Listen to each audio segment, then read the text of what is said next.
I want to now welcome Yolanda Huerta, the co-founder of Rise Upper Valley, a grassroots organization pushing for the rights and protections for BIPOC, including immigrant and the LGBTQIA plus communities in New Hampshire and part of the New Hampshire Renews Coalition.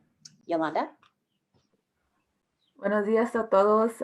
Thank you for having me today and giving me the opportunity to speak today on such important and urgent issues. As mentioned, my name is Yolanda Huerta. I'm currently residing on unceded Abenaki land in what is now known as the Upper Valley. I'm originally from Tongva land in East Los Angeles, California.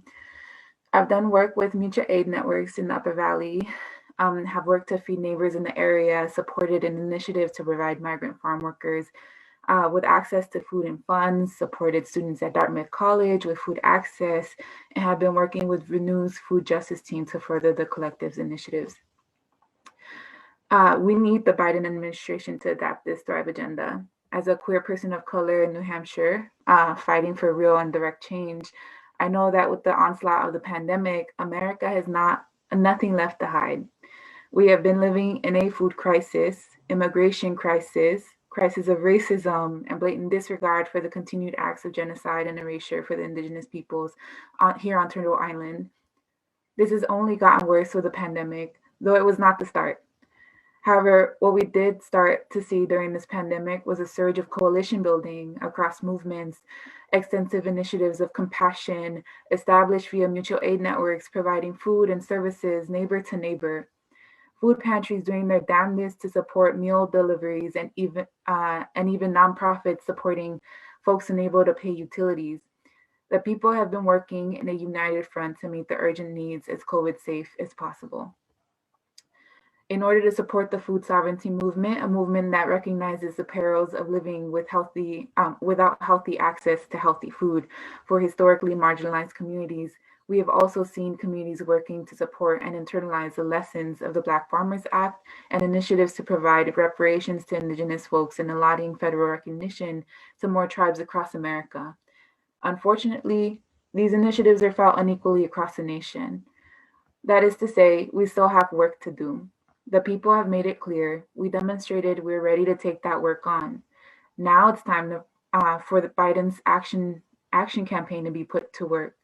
And we need our state senators, Jeanne, Shaheen, and Representatives Kuster and Pappas to sign on to support the Thrive agenda. In order to do this work and provide lasting change in our food system, we must also address the environmental degradation we have been experiencing.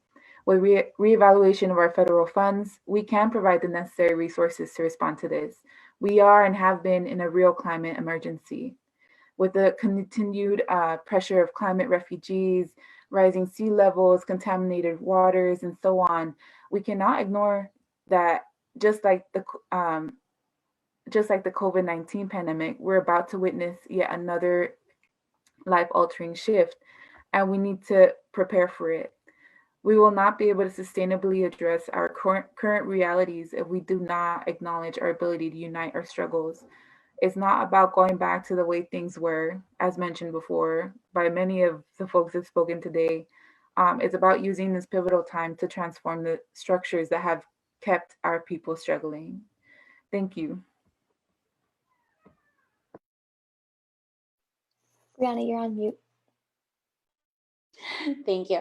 Thank you, Yolanda. I think you made a great point in saying that we have a lot of work to do. So let's get to it.